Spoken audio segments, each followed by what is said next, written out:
दोस्तों आज हम बात करने वाले हैं बीटेक वर्सेस बीएससी।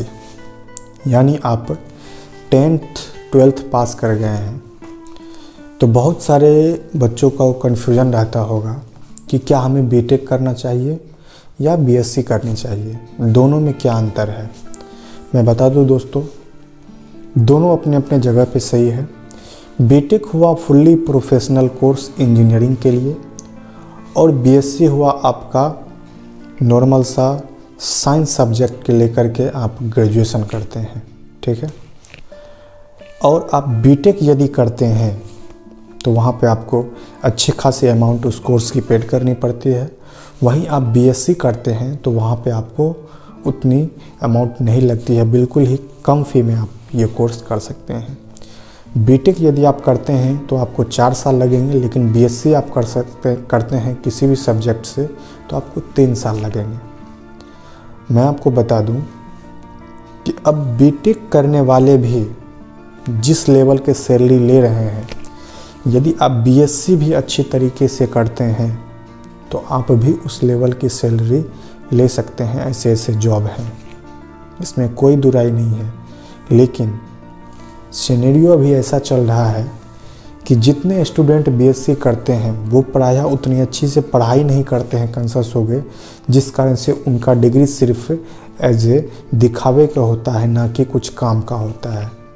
वो सिर्फ गैस पेपर से पढ़ते हैं और एग्ज़ाम क्वालिफाई करने के चक्कर में रहते हैं, बाकी सीखने सिखाने वाली बात वो नहीं करते हैं।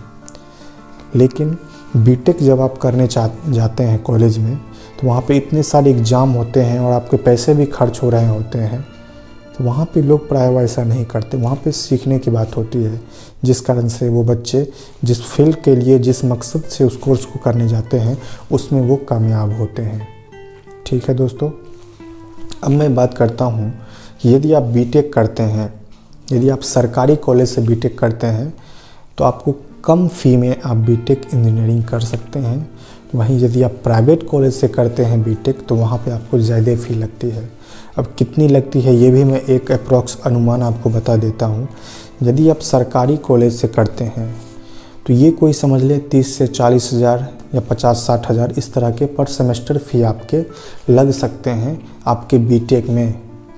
लेकिन यहाँ पे सरकारी कॉलेज में एक फ़ायदा है कि ये जो रुपये आपके लग रहे हैं ये भी स्कॉलरशिप के थ्रू आपके ये फ़ी जो है रिफ़ंड के तौर पे आपको मिल जाती है, यानी बहुत ही कम फ़ी लगती है। वहीं आप प्राइवेट कॉलेज में करते हैं तो वहाँ का एक सेमेस्टर का फ़ी सब कॉलेज और यूनिवर्सिटी का अलग अलग फ़ी होता है, तो उसके ऊपर डिपेंड करता है।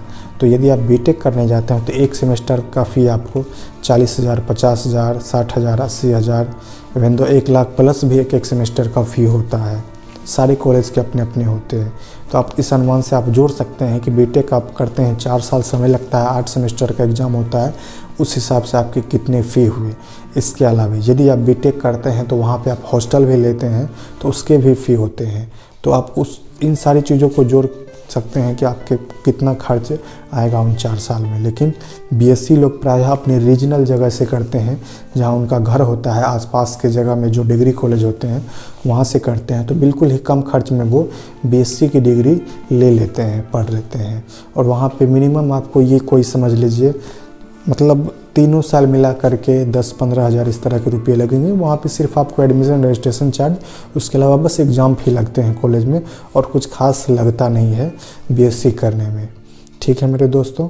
तो ये दोनों अंतर था। अब बात कर लेते हैं कि दोनों में जॉब क्राइटेरिया क्या क्या हो सकती है। आप बीटेक करने के बाद क्या क्या कर सकते हैं और बीएससी करने के बाद क्या क्या कर सकते हैं, ये मेन मुद्दे की बात है। मैं आपको बता दूँ, बीटेक करने आप जाते हैं तो ये इंजीनियरिंग का कोर्स हुआ। बीटेक करने के बाद आप इंजीनियर हो गए। अब किस डिपार्टमेंट के इंजीनियर हुए, तो बीटेक में भी जब करने जाते हैं बहुत सारे डिपार्टमेंट होते हैं। इलेक्ट्रिकल होता है, सिविल होता है, मैकेनिकल होता है, कंप्यूटर साइंस होता है, आईटी होता है, पेट्रोलियम होता है, केमिकल होता है, बहुत सारे ब्रांच होते हैं। तो आपको जिस ब्रांच में जाना होता है आप उस ब्रांच के हेड हो जाते हैं। फिर आगे चल के उसी ब्रांच के जो स्पेशल कंपनीज होती हैं उसमें आपकी जॉब लगती हैं। अब आपका अच्छे पढ़े हैं तो कैंपस प्लेसमेंट होगा, अच्छे से नहीं पढ़े हैं तो फिर आउट कैंपस आपको जॉब ढूंढनी होती है। इस तरह की चीज़ें होती हैं, लेकिन अच्छी सैलरी की जॉब आपको मिलती है। इसके अलावा यदि आप बीएससी करते हैं तो बीएससी करने के बाद भी बहुत सारी कंपनी जो हैं हायर करते हैं लोगों को काम करने के लिए। तो वो आप उस रिक्वायरमेंट से आप जब आपको जॉब लेने की बात आएगी तो वो उस वैकेंसी में आप देख सकते हैं जहाँ पे बीएससी के लिए मांगा जाता है, वहाँ पे आप प्राइवेट जॉब में अप्लाई कर सकते हैं। अब बात करते हैं सरकारी जॉब की। जितने भी सरकारी जॉब बीएससी वाले आप कर सकते हैं जनरल कंपटीशन के फील्ड में, वो सारे जॉब में प्रायः बीटेक वाले भी एज ए ग्रेजुएट लेवल की जो भी जॉब होगी उसमें अप्लाई कर सकते हैं। अब कौन कौन से होते हैं, एक मैं अमूमन एक थोड़ा सा आपको मैं बता दूं। बैंकिंग सेक्टर का कोई भी एग्ज़ाम, रेलवे का कोई भी एग्ज़ाम, एसएससी का कोई भी एग्ज़ाम, या फिर आप ये ले लीजिए आपके स्टेट लेवल का कोई भी एग्ज़ाम, आप बीएससी करने के बाद ग्रेजुएशन लेवल के आप एग्ज़ाम आप दे सकते हैं। इवन तो दरोगा बनना हो, पुलिस बनना हो, या फिर आप समझ लीजिए आपको टीचर बनना हो बीएससी के बाद, तो आप बीएड करेंगे उसके बाद बन सकते हैं। यानी इन तरह की चीज़ें आप ग्रेजुएट होने के बाद बीएससी करने के बाद आप कर सकते हैं। यहीं आप बीटेक करने के बाद यदि आप सोचते हैं कि आपको यदि रेलवे में जाना हो, एसएससी में जाना हो, बैंकिंग में जाना हो, यानी सरकारी जॉब के या फिर स्टेट लेवल के किसी भी एग्ज़ाम में आपको बैठना हो बीटेक करने के बाद, तो आप उसमें आप बैठ सकते हैं, इसमें कोई दिक्कत वाली बात नहीं है। ठीक है। उसके बाद अब बात करता हूँ सैलरी की। तो सरकारी जॉब की तो समझ सकते हैं जहाँ पे दोनों एलिजिबल हैं बीटेक और बीएससी, वहाँ तो कोई भी स्टूडेंट जो क्वालिफाई हैं उसको सैलरी तो सेम ही मिलनी है। लेकिन वहीं आप बात करते हैं बीटेक करने के बाद यदि आप प्राइवेट सेक्टर में जॉब करने जाते हैं तो स्टार्टिंग तो समझ लीजिए 10-15 हज़ार ऐसे होता है एवरेज स्टूडेंट का जो ऑफ कैंपस भी जा कर के जॉब ढूंढते हैं तो। लेकिन विदिन 1 ईयर या 2 ईयर यदि अच्छे कंपनी आप चले जाते हैं, यदि आपका वहाँ पे जो है प्रमोशन होता है, तो आप समझ लीजिए कि आपकी सैलरी जो है 40,000, 50,000, इवन दो 1 लाख इसके पार भी हो जाती हैं। वहीं आप जब सरकारी जॉब किसी में जाते हैं, ठीक है, यदि आपको हायर मतलब जो है मानिए पद पे नहीं है, आप नीचे के पद पे सिलेक्शन हुए हैं, तो वहाँ पे आपकी स्टार्टिंग सैलरी वही 25,000, 30,000 से होती है। और कुछ पद ऐसे हैं कि जिसमें हायर सैलरी बहुत ज़्यादा भी यदि जाता है तो 60,000, 70,000 वहाँ तक में जो उसका जस्ट एंड हो जाता है। तो ये चीज़ें हैं सरकारी जॉब और प्राइवेट जॉब में अंतर।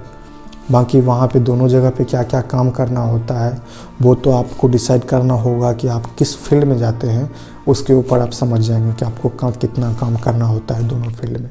उम्मीद करता हूँ मैं आपको सारी जानकारी दे पाया हूँ। बीटेक और बीएससी करने के बाद आप क्या कर सकते हैं, दोनों के क्या फ़ायदे हैं, क्या नुकसान है, अब आप खुद डिसाइड करेंगे। यदि वीडियो अच्छा लगा हो तो हमारे वीडियो को लाइक करें और चैनल को सब्सक्राइब करें ताकि आने वाले हर एक वीडियो आप तक पहुँचते रहें। थैंक यू दोस्तों।